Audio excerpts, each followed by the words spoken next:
making listening one of your superpowers is really important. I think a lot of young people feel like they have to come into a room and have the answer, the right answer. And then also not being afraid to fail. It's okay to then put your hand up and have the quote unquote wrong answer. It may not be the wrong answer.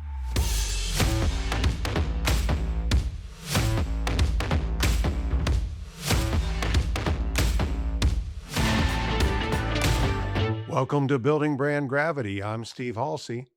And I'm Ann Green. We're grateful to all our listeners who joined us for another episode. And today, as you know, Steve, we're sharing a conversation with two fellow agency leaders to mark a bit of a special occasion. But before we get into that, let's dig into some of the trends that we've both been watching. And one area I know that's top of mind for both of us is the annual agency ranking season. You know, Steve, with spring comes the rankings. Exactly. Dwyer's and PRWeek both dropped their lists and accompanying coverage. And I know you and I have talked about this off the pod, Steve, but lots of interesting themes to pick up on there, frankly. Yep. And Provoke, as always, is around the corner. And one of the big takeaways for me, because there's always a little bit of the horse race of who's up, who's down. But I think one of the things that's interesting is that while growth has slowed across many parts of the industry, one thing that is not slowing down is the pace of change. When you really think about it in the current environment, agencies are really being asked to do more than ever, move faster, integrate deeper, operate much closer to the client's business. And so what's interesting for me, and I know you get into this a little bit in your discussion that we're going to get to today, is that the firms that are performing their best aren't necessarily the biggest or the most specialized. They're the ones who figured out how to evolve alongside their clients. They're the ones breaking down silos, bringing strategy and execution closer together, and really kind of stepping into that advisor role. So when I look through the listings that you were just talking about, I think about firms like Prosec, Praytell, Walker Sands, RBB, 360, and of course GNS. But all these firms were up in the past year in the PRWeek rankings. But all of them are really focused on really evolving alongside and ahead of our clients. And, they're part of the peer sets that we talk to on a regular basis. And I think for me, and you probably agree, this matches what we're seeing in terms of this shift from agencies as service providers to really being operating partners, right? From a client's perspective, helping them navigate complexity in real time. And really the ones in the agencies that are leaning into and embracing AI as a value creating catalyst, redefining their workflows, but staying grounded through this all in strong narrative thinking. I think those are the ones that are really seeing strong growth right now. Yeah, actually, the conversation I'm about to have, we talk about being so much deeper in the business as a comms, PR integrated agency than maybe 30 years ago or so. And I couldn't agree more with the theme of resilience, Steve. I've frankly been pretty amazed with all that has been coming at our clients, at our group, which has the two agencies, and our sector as a whole. As many of our listeners know, we work across a lot of sectors. So advanced manufacturing, agribusiness, healthcare, food, professional services, and more than that. And each sector has been hit with, to put it mildly, significant challenges over the past 16 to 17 months. And that has had consequences. But I'm pretty amazed at how nimble and strategic our clients have been in tackling challenges while also pivoting to areas of upside. It's quite inspiring. It gives me a lot of hope, and it gives me a lot of energy and enthusiasm. Another topic I wanted to bring up before we move on to the rest of the podcast is the trend that we've all been seeing, which is pressures on members of the C-suite. So we've seen this reported in numerous outlets, Fortune, Wall Street Journal, many more. There's a lot of movement in the CEO role right now. Lots of prominent, longtime chief executives are stepping down. Many of those being tapped to take the top spot are actually internal replacements, or they're being pulled from experienced members of the boards of directors, as opposed to, say, an outside search, which is also very interesting. And I think some experts are noting that in a time of such seismic change, you need individuals who can fully operate on day one. The challenges are too great, as is the need to move both fast and strategically. I think probably Apple's successor to Tim Cook is an excellent example of that.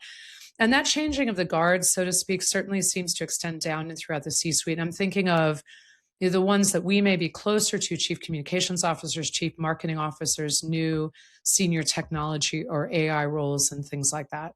Yeah, but I think one of the things that's interesting about that too is with change comes opportunity, and I think one of the more encouraging shifts I think we're seeing right now is really this continued rise of women in top leadership roles. We're really seeing a lot more women stepping into the chief communications officer position, more women leading agencies, and frankly, more women really shaping the strategic direction of their organizations at the higher level, kind of what you're talking about. So with some of that turnover comes the opportunity to really rethinking. And I think that really matters because the role of communication specifically, as we've advocated on this podcast, has never been more central to business performance.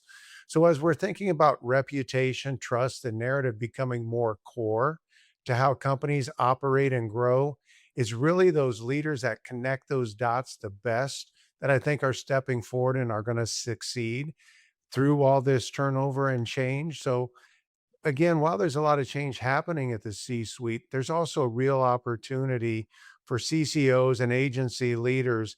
And I think it's a great opportunity to translate all this into more diverse and more dynamic leadership across our industry. Well, that's really an excellent transition to my podcast conversation with two stellar leaders who bring many years of experience and wisdom, I would say, to their roles as the heads of agencies. I was talking with Beth Cleveland. She is the CEO of Praytell, became CEO last year, and Laura Tomasetti, CEO of 360 PR. She was the founder. They're 25 years old this year, which is amazing. And the occasion for this conversation is a really nice one, which is that myself and both of them were all named to the 2026 Women of Distinction list by PRWeek, which ties back to your women in leadership theme, Steve. Yeah, and for those of our podcast listeners and viewers who aren't as familiar, PR Week's Women of Distinction recognition, it's really about celebrating female leaders who have made meaningful impact on the industry through their work, through their leadership, commitment to advancing. So this year, like the couple that it's been in place, it really is a highly select group of leaders that are joining a pretty esteemed network of some amazing female practitioners in our industry. So it's really, I mean, it is quite an honor. And here's what I also think is important about the women of distinction and the process and the selection that they do. It's not just about business success. I mean, that's part of it, but it really is about influence, it's about impact. How are you shaping the future of the profession? How these leaders are mentoring the next generation, how they're helping raise the standards of what great communication looks like. Anne, to see you along with Beth and Laura, I mean, all really strong female leaders that I admire, and I'm fortunate enough to know you all as both friends, as colleagues. It's incredibly well deserved. And I think when you look at the performance of the three firms that the three of you lead, it really speaks to this broader moment of the industry where leadership isn't just being defined by results, it really is by impact and example. Well, thank you, Steve. And your support's been amazing here. And the three of us, as you'll hear for listeners who stay on for the conversation, we really talked about this being a collective thing. Nobody gets to senior leadership, as you well know, in this field alone. And, I always try to have a balanced perspective when it comes to awards. You don't want to over-index, but I agree this one does feel special for that reason. So when Women of Distinction list was announced, it got me thinking, what a perfect occasion to get together with a few others who are honored to talk about a broad range of issues. And that's the fun of our podcast, right? So we got to get into things like, how are we viewing this moment in our industry and beyond? What does it take to sustain and build that leadership over time? Who are our mentors, and how are we individually paying that back in service to others, including how we're counseling younger people and younger women who may be interested in this field, as well as other levels of employees and staff and people we meet. And then the last piece, how we continue to grow as professionals, as people. And Beth and Laura were wonderful. We had such a good time. I'm sure our listeners will enjoy this conversation as much as I did. So let's get into it. So I'm thrilled to have on Building Brand Gravity two friends and amazing leaders in our industry. And Beth and Laura, welcome. So glad to see you both. Thank you. Thank you. So I'm going to embarrass you with a quick intro, and then I'll ask you to tell me what I missed.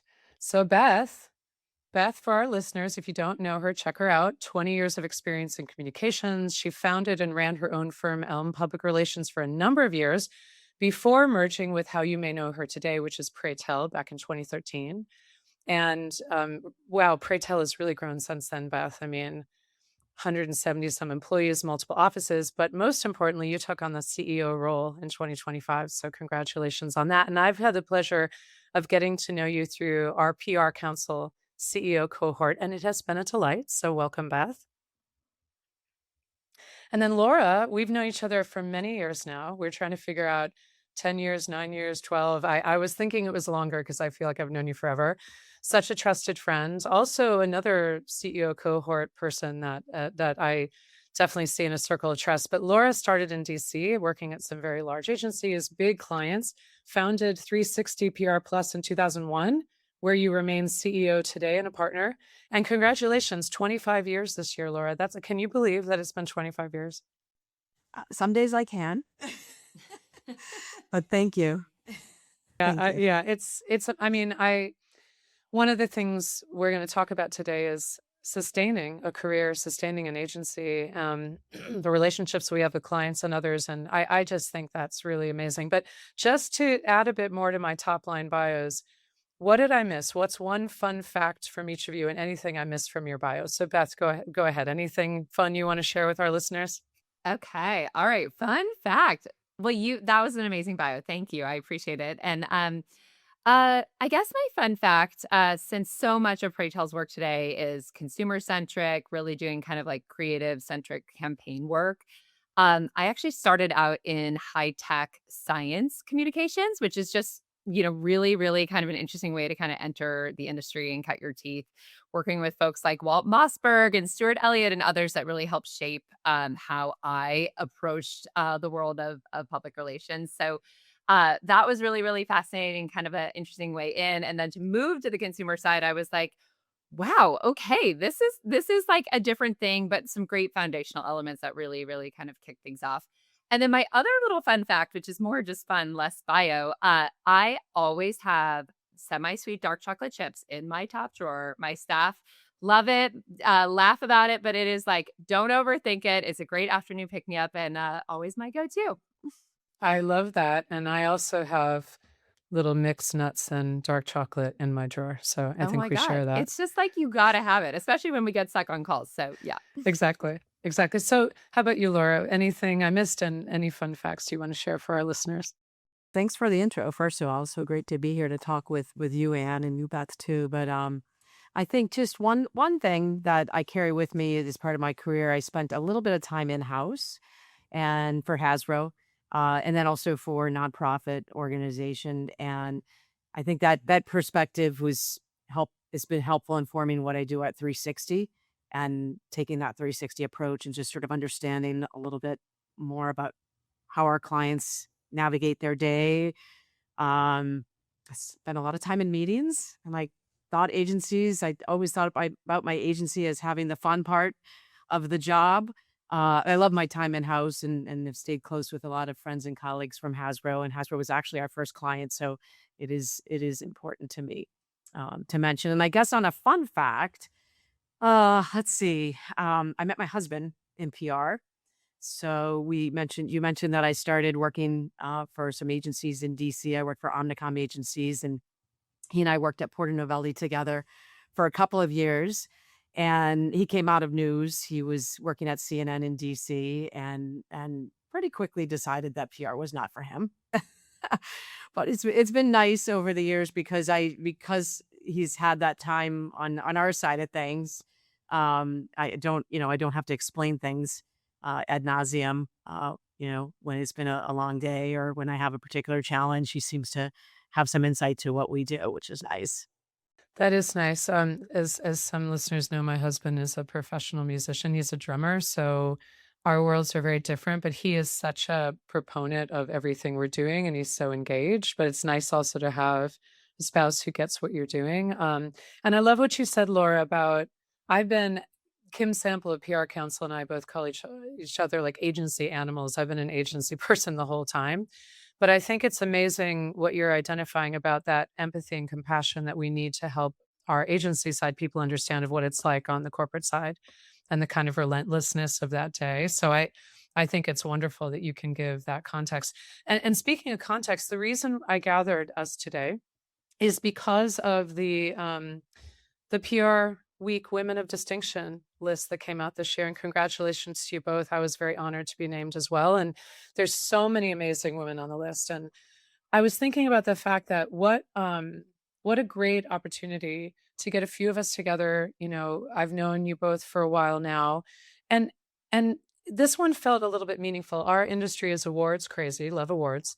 And some, you know, sometimes you're like, it's another award, okay. But this one did feel meaningful in terms of it acknowledging longevity of leadership, giving back, sustained. To me, it meant as much, I think, for my group and firms as for me. But I thought, let's get together and talk about it. So for each of you, maybe Laura, what does it mean to you? And then Beth, I'd love to hear from you too. This whole Women of Distinction piece. Thanks. And it is an honor to be in the same class as the two of you. And I think first and foremost, I think it's great that PR Week creates a space to tell our stories and the stories of other women leaders across the agency. And it is a reminder of how many amazing women are in this industry.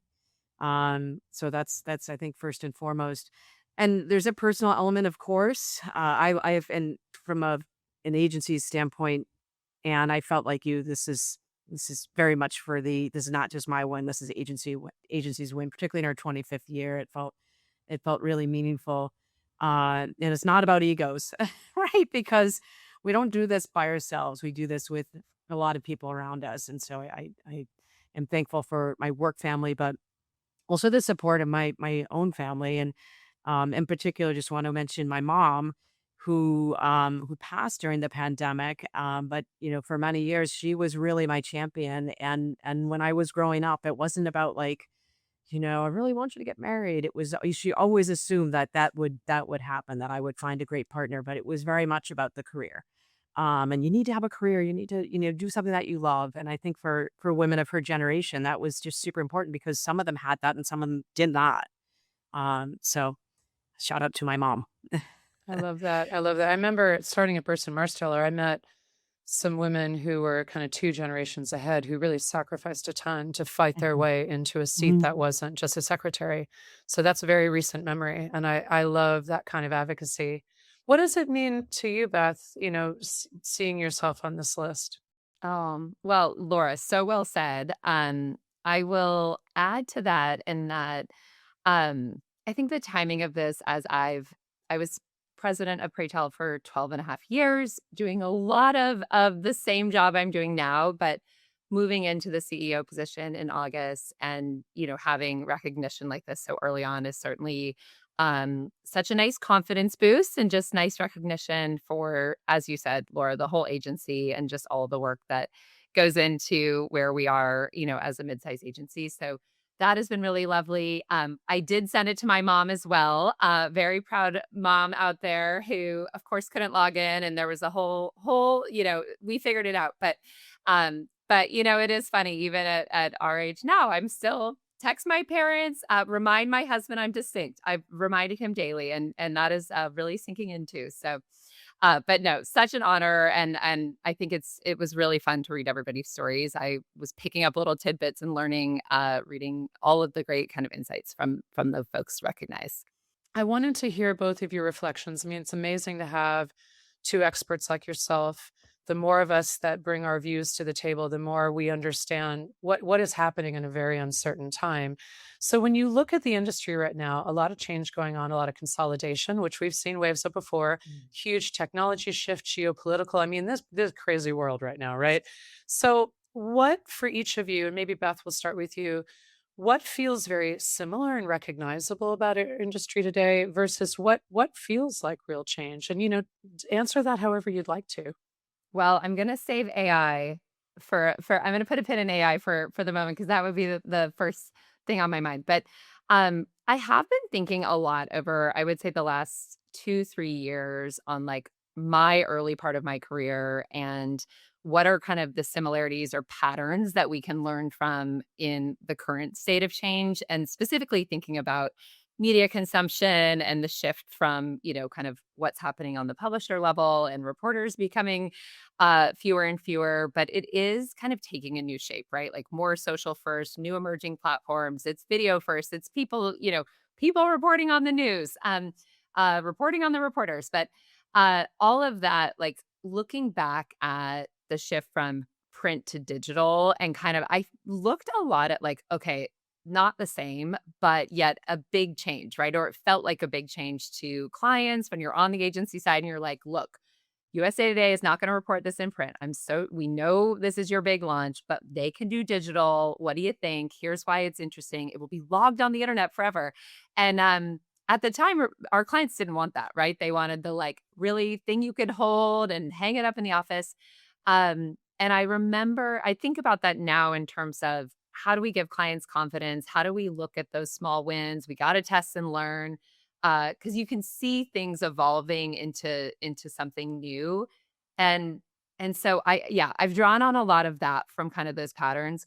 I also think just the resiliency of the media industry. I'm continued to just I think it is such a resilient industry, and we are in such an information overload kind of era, and I think we're going to need trusted sources, and that will continue to take different shapes, but yet there are kind of these thematics where you're like, okay, yes, like I can see this evolving into a new way. It's not scary. It's actually just new and different. And we can kind of help bring our clients along for the ride. So those are kind of some of the similarities I'm looking at. So maybe I'll stop there and see if Laura, you have any other kind of ads. I'm glad that you started with media and that you made the point that because we keep talking about the media landscape really fast evolving, but it really has been changing for decades with the move to digital. And there's from the legacy publishers, especially like if you look at the Times content, the content is better and better and better. There is so much there to explore and just to explore in more personalized ways, right? So it's not just given to us in sort of one big lot. We can kind of say, I want to look at travel, or I want to look at well. Um, and then all the different newsletters, Substack. It's tough. I think our people here always sort of bemoan like there's something that comes across and XYZ legacy publisher has consolidated or shuttered or, is moving staff. Um, but there's also, there's the rise of Substack, and it's been kind of incredible. So there's a lot of opportunity, I think, in the current media landscape, and that's been good to see. I think we're a lot closer to the business as an industry today, as in terms of our roles than 20 years ago when we were starting out, or even longer ago when I was starting out. It's not just press. It's more of a range of stakeholders. I think there's more recognition as we know, by executives. I know we were talking about this in preparation for today, that there's much more recognition for communicators' roles in their organizations. And most organizations that are worth their salt are really prioritizing communications, internal and external. So I think that's really good. One thing that's different that is challenging is the speed at how fast things are moving. And sometimes stories are traveling really fast, and sometimes that's a good thing, and sometimes it's challenging, and we're having to manage it, and manage your response. But I mean, those are some of the things I think that, and maybe I focus more on really what's changed, but there's just a lot of good too. Yeah, it's interesting. A future guest we're going to have on the podcast, Bradley Acabero, who's at Bully Pulpit. He just came up with a book called Faster, Messier, Tougher about crisis. And that'll be a great conversation, sort of a precursor. Listeners, watch for the link and check it out. He's brilliant at this, but that speed issue, and how we deal with that. Now he's talking about it more on the issue of crisis, but also understanding how you live your values in that moment. A lot of stuff we're all dealing with our clients. But I love that we spent time talking about the media landscape. In some ways, I feel like some things that are old are new again, which is the Mhm. focus on human relationship, understanding who real trusted sources are. And that's from the journalist side, but also journalists back to communicators and companies. different ways to have voices. Like many, I'm an obsessive podcast listener, not just a podcast host. And I often joke with people, if you don't have a podcast, are you even alive right now? Ha ha ha. So it's a funny joke on myself. But I think that right now, that dynamism and helping our younger staff, especially, understand some of the skills and tools that we had to build, as we were each coming up in a landscape that was different, are very, very much true today. And I do see, I loved, Beth, when you said putting a pin in AI. I think we're at a point where we can still do that in the future. The chatbots won't let us. They're like, you don't put me in the corner. I'm in charge now. But all joking aside, I think that now some things like generative engine optimization and the ways in which trusted sources and authority are being filtered through large language models, it's a very interesting time to have a dialogue about how we do what we do today. So I love those examples of media, especially. And that old thing, I have heard some people say recently, have you just picked up the phone? I have such a unimportant anecdote, but I'm going to share it. Please do. The other day, I was trying to get in touch with one of our technology platform client service teams, and I'm on the phone with somebody at the agency. We're chatting through a situation, and I dialed in the representative, who we work with all the time, but usually over a video call. Called him, and I merged him in onto a three-way call, and I was like, okay, you've got me, you've got Renee, now you've got this person. And I was like, he was like, oh, this is my first ever three-way call. And I was like, well, we are all dating ourselves in different ways in this moment. But no, I'm with you on picking up the phone. There's a lot can be solved from that. But I think also, to your point on just as we are bringing people into the industry and kind of this pace of change, and I know we all have FOMO that everybody else has figured it out first and we're all behind, but really I've been thinking a lot about like sustainable change and not burning people out in trying to adapt. And it's like small wins, and we're gonna like keep having them and get better and better and better and more. It's more rewarding, and hopefully we're continuing to kind of learn together. But it is hard. It's hard to ask people to do one more thing right now and say, hey, you're doing your job. The media landscape is rapidly changing. You have to go find the sources in new ways. And also, can you start using AI and adapt all these other things? It's very complex. So sustainability of like change is high on my list. And then, and then I think in terms of the employees, we're talking a lot about just being curious, looking around corners, kind of really embracing like your entrepreneurial sort of spirit in how we operate day to day. And everything is an opportunity to like bring fresh eyes. And we've got to have the way we did it, but there's also, we've got to really be kind of looking ahead too. So it is a balance and a hard one to strike. And I think we're all learning together. Yeah, it couldn't be more true. It couldn't be. And I think how we carry ourselves and our staff through this is a lot.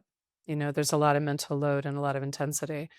And I was having that dialogue with one of our SVPs just recently about how do we make this feel like not just one more thing, but I love the idea of small wins. I try to use the term spot celebration because I feel like people in our context, agency people too, especially, we're really good at looking for the problem or the thing we're not doing. I don't know that we're always good at being like, hey, that thing we did a good job. Like, yay, us, right? No, I think that's right. I mean, I think that celebrating the small wins, the big wins, all the wins, right? And I think it seems that those small wins, it just becomes expected that we're going to deliver those every day. But they add up. They add up.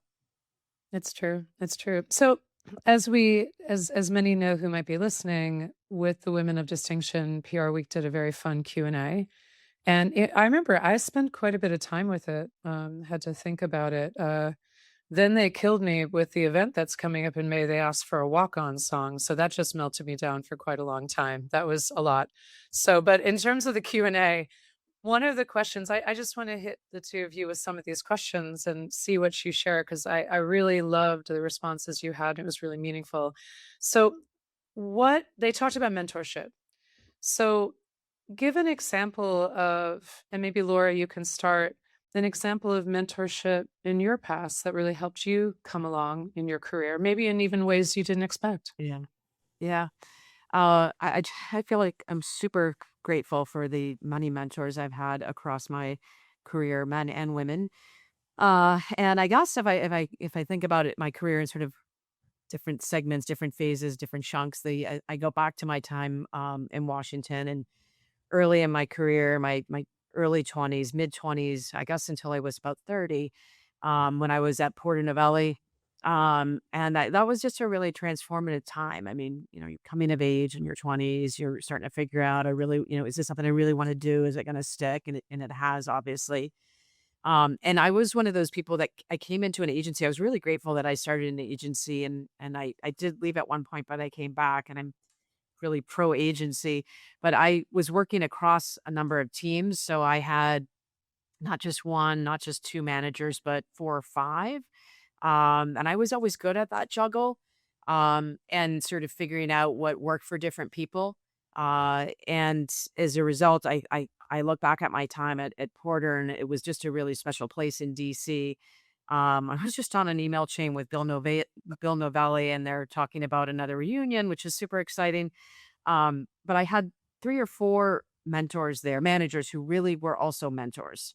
And I learned something different from each one of them and how they worked. And from one, how to navigate a room full of people who are much more senior than you, how to listen more than talk. Um, how to build and sustain relationships.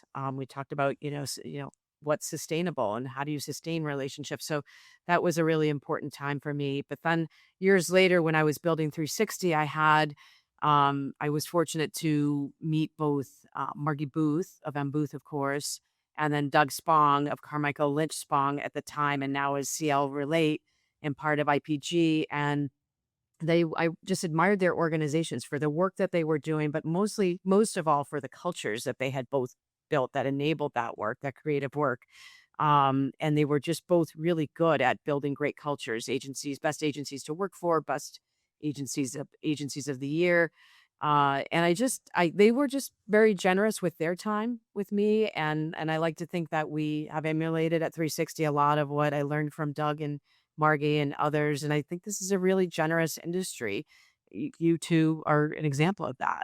So, I love that, Laura. I've said that too. We compete, but I have found leaders in this industry to be tremendously generous. And so I couldn't co-sign on that enough. Beth, what are some examples of mentorship in your life as you were coming up?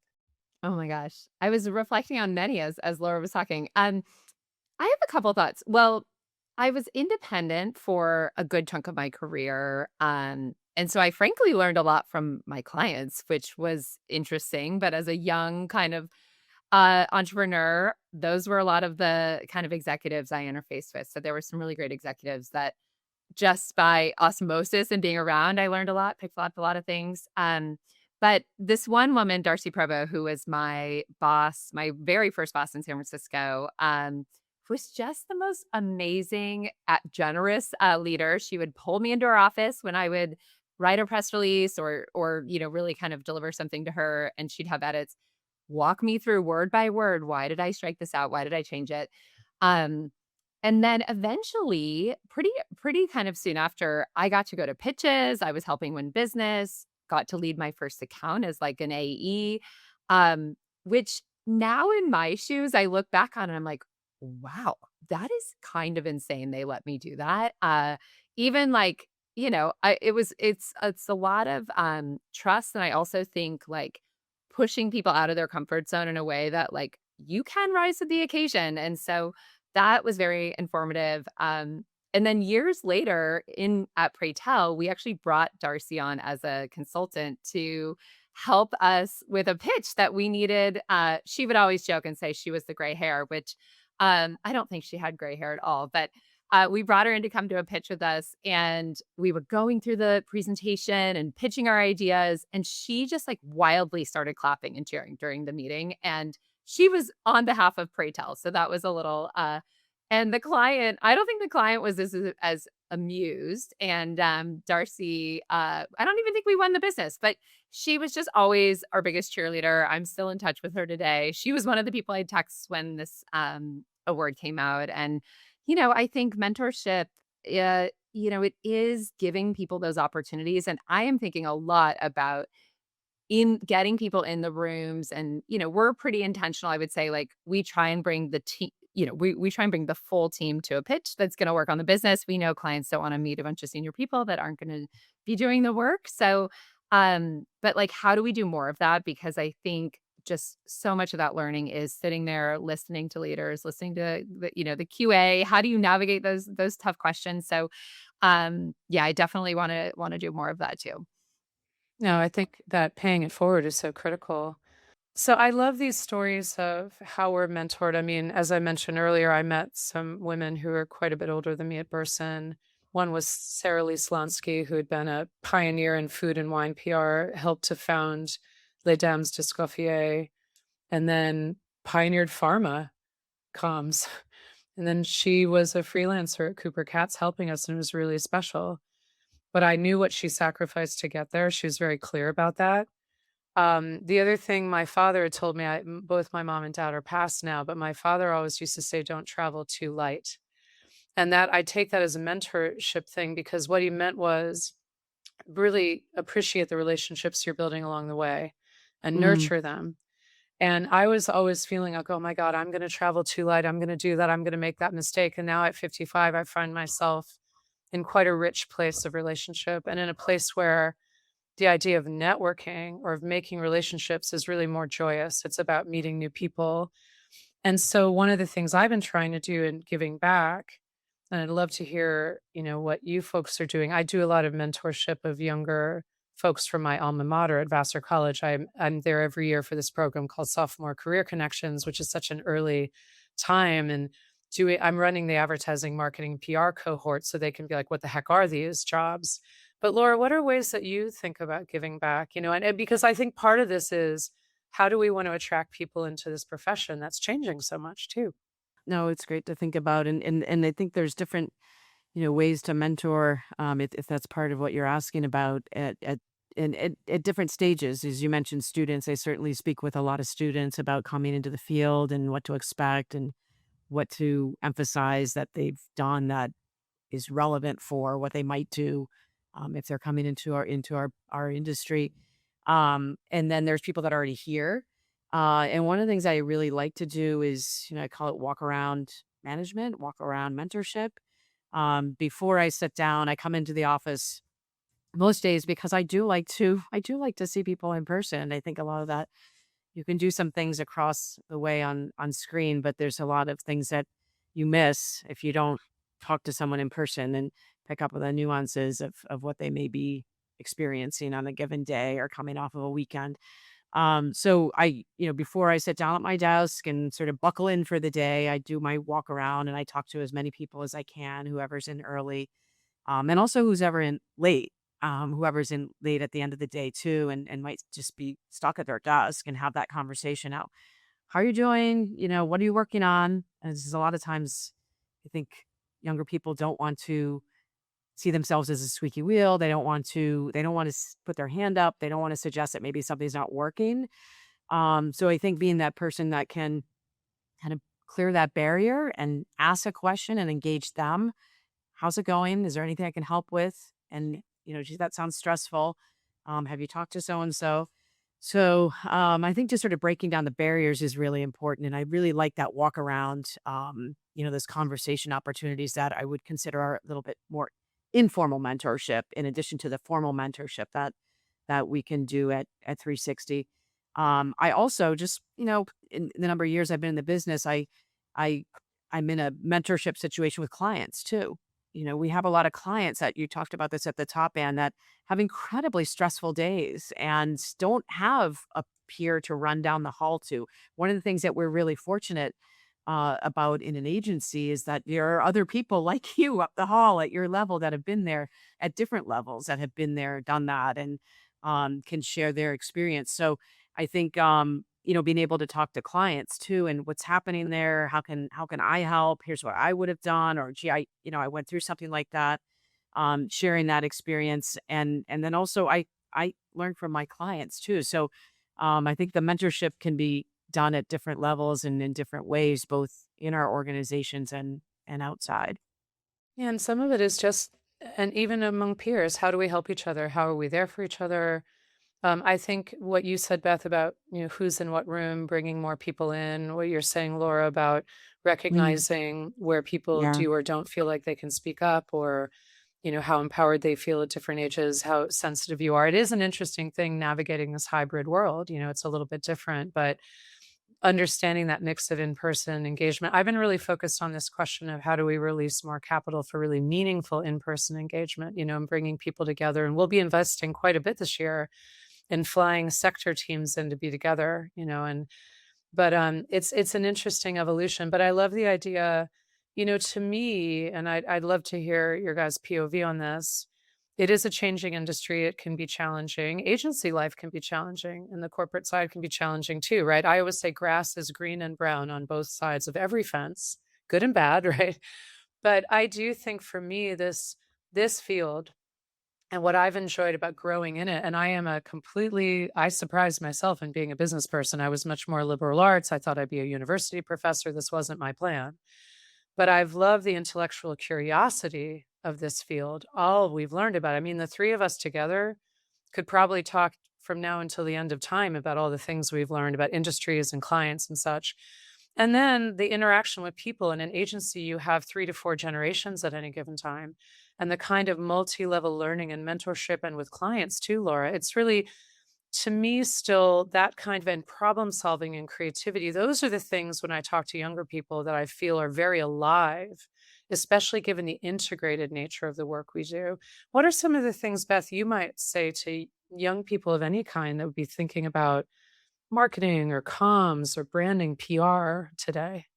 Couple thoughts. I think from a young person kind of coming in, I would say I totally agree on the like problem solving. I have been really, really excited about some of the new talent coming into Praytell who have such a breadth of experience across. They've created content. They love writing. Um, they know how to edit film. The like diversity of spaces they played in, I think is so exciting. And you can see, like, certainly, I think coming into the industry, having more diverse kind of skill sets of just Mhm. different ways that people communicate, long form writing, short form, all of it, like really, you can see this new generation of talent coming in where you're like, wow, this is going to be exciting. And being able to kind of bring it all together is super exciting. So that to me, I think is really, really important. I also have folks reach out all the time saying, hey, can we intern at Praytell? I have a 15-year-old. And I'm like, well, it's a little early, not yet.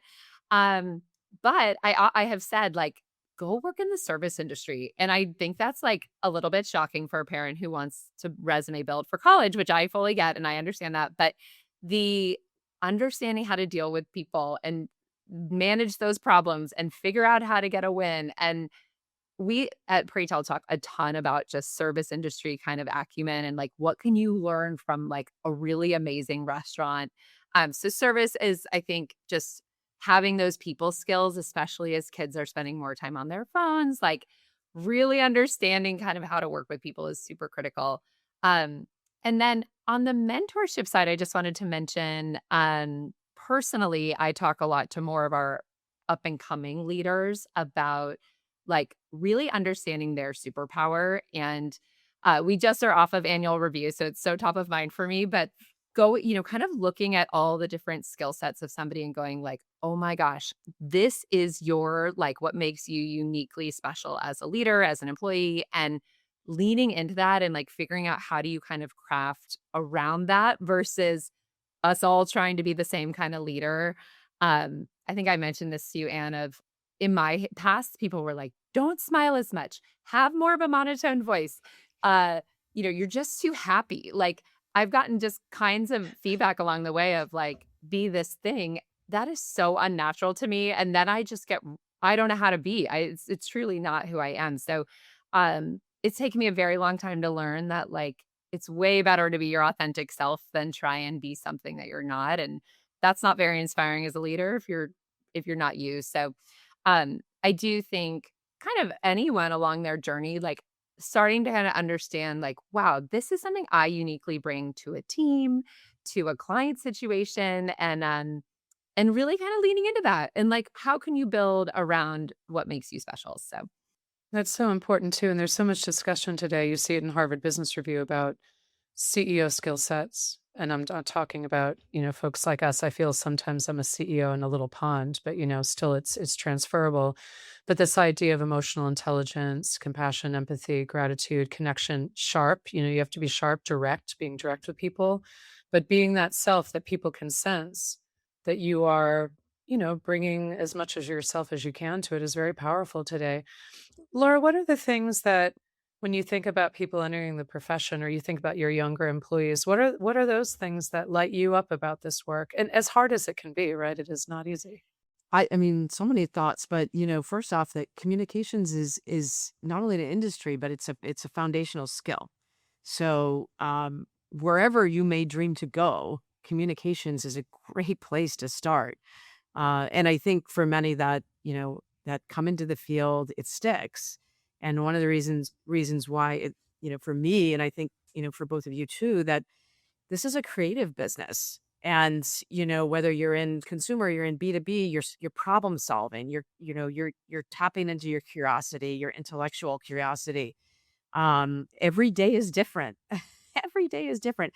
I always say you are never going to be bored in this business, and you talked a little bit of too, Beth, about and Ann, about the continual learning that happens in our organizations and in our industry. So the learning doesn't stop, and there's every day is different. And Beth, you mentioned that sort of diverse range of skills that you're seeing talent come in with now. And there is a diverse and equally diverse range of work that you're going to get to do. So I think being in a creative business, and I do think PR at the core it's a strategic business. It is a creative business. I think it's a gift to work in a creative business and to get to think differently. We are paid to think differently. It's not just do what you know, do what you've done before. It's think differently, come up with what's different and what's next. And I think in an age of AI, that's really exciting that there is room for that creativity and a lot of runway for it. And then in agencies in particular, there's such a clear trajectory for career growth. So if you are someone that's motivated by that, I think there's some challenges when you're starting out from a compensation standpoint, but there are opportunities to quickly grow your skill set, add to those many skills that you come in with, deepen those skills, but also grow, from a compensation standpoint too. So, um, that ladder is real. Yeah, absolutely. And it's very interesting, this idea of learning. It can feel like a cliche or, oh, I love to learn things. But, here we all are various decades into our career, and I am just as excited and overwhelmed sometimes at all I'm learning as I was before. I'm a voracious collector of information. That's the reason I enjoy, along with Steve Halsey and hosting the podcast, is I just want to talk with people, learn, grow, have conversations like this. So it is a powerful place. And I do feel with the AI of it all that the augmentation of intelligence, augmenting what is most human, using what machines are strong for, and then leaning Hmm. into what humans have as strengths is going to be so powerful. And that idea of communicating human to human across stakeholders, across context becomes even more powerful now. I forget, I was listening to Ezra Klein interview Stuart Brand, who's this legendary kind of Silicon Valley philosopher, launched the Whole Earth catalog, like an incredible, for anyone who hasn't heard that, incredible. He has a whole new book about maintenance, what it means to maintain what already exists. But at one point he said, Stuart Brand said that AI may in fact teach us more about what it means to be human than what it is to have these machines. And so that gives me a lot of hope. To finish up today, because you've been so generous with your time, I'd love each of you, what's a piece of either leadership advice you received or something you'd like to impart to our listeners, maybe a young person coming in or a mid-career or a leader, what's a piece of advice you want to share? Beth, I'll let you go first. Ooh, okay, fun. I thought we were going down the AI path. But let's do I think leadership advice is a great one to end on.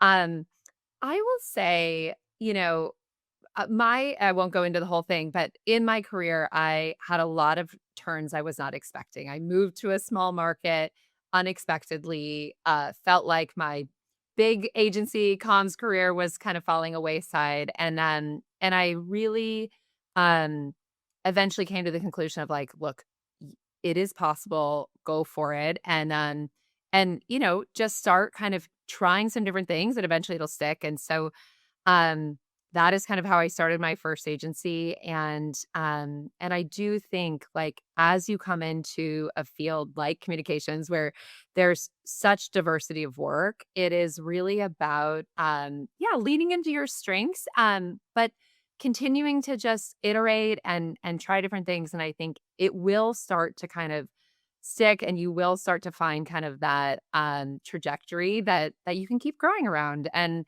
I think it's an amazing industry. I've loved being a part of it. I love the people, the team aspect. And I think to your point, I think the human element in the current aspect is so, so critical. And I think there's a huge opportunity for us to help shape that. That's great. I love that. I love that. Laura, what's your advice you're thinking about you want to share with folks? Yeah, I mean, I think that, one of the things that I've learned to do better over the years and that has worked for me as a leader is really actively becoming a better listener. And I think being able to do that early in my career would have been great. I think I always felt that I needed to come in with the answer. But if you can really activate that listening muscle and really active listening, and kind of when I say active listening, like listening for what's there, what's being said, but also what's not being said. Um, so I think making listening one of your superpowers is really important. I think a lot of young people feel like they have to come into a room and have the answer, the right answer, and then also you know not being afraid to fail. It's okay to then put your hand up and have the quote unquote wrong answer. It may not be the wrong answer. So I think a combination of really being that attentive listener, but at the same time not being afraid to put your hand up, and not waiting to be asked to do something. It's put your hand up, ask a question, volunteer to try something new. Um, then you're going to get more opportunities. I think that's great. I think that's so true. And all of us can work on listening. I get very excited. I love to chat and jump in and everything. My team knows that I think most of last year it finally fell off, but I had a little post-it on the edge of my laptop here that said, listen, just listen, I get very excited. My piece of advice, aside from what my dad said, which is don't travel too light. And you really have such pleasure in those Yeah. relationships over time, Yeah. especially the more senior you get, and your path is always surprising. I think the other thing is the mindset, especially now. You're right, Beth. I kind of took a U-turn away from AI. I feel like we talk about it all the time, so we can return to that in every other podcast out there. But the idea that we really thinking about ourselves as how do we augment what's already strong. So how do we think ourselves as a counselor? And how do you start to understand there is a mindset of organizational leadership that you can start to understand even when you're much younger? How do you look not just at your own world, your own team, or yourself as an employee, but how do you start to get curious? That's all about what is management doing and why, and what is their experience, and what do they know and what don't they know? I think with my early mentors, Andy Cooper and Ralph Katz, I figured they knew everything about managing an agency. And then as they welcomed me in the tent, I was like, oh man, you guys don't know some of this too. Okay, we're figuring this out together. So the earlier that folks can start to say, how do I speak and think like a counselor? How do I understand that there's an organizational leadership mindset beyond just the individual or team mindset? I really invite people to start to explore that early, because I think it's going to be very strong as we lean into what makes us most human going forward. But Laura and Beth, it's been Thank so you. fun and such a Thank delight. I you. hope your teams and other in the industry enjoy hearing more from you. And I hope you enjoyed the conversation too. It was wonderful. Thank you, Anne. It was great. I love your advice about not traveling too light. Thanks to your dad for that. Yeah, It's a good one. That's a good one. I've not heard that before, actually. I feel like there's a lot of sayings where you're like, oh, yeah, we've heard it in different contexts, but that's a great one. It really is, like the intentionality of it. Yeah, I don't know where it came from. Wish I could ask him, but it really sticks with me. So yeah, I hope others enjoy that too. But for our listeners, as always, go and check out the agencies of both these wonderful leaders, learn more about them, hit them up on LinkedIn, and make sure to keep an eye on the feed. We have Steve Halsey and I are doing a lot of interviews right now. A lot of cool stuff is coming down the pipeline. So as always, thank you. And you can find us wherever you get your podcasts. Thank you again. Thanks, Anne. Great stuff. Thanks, Anne.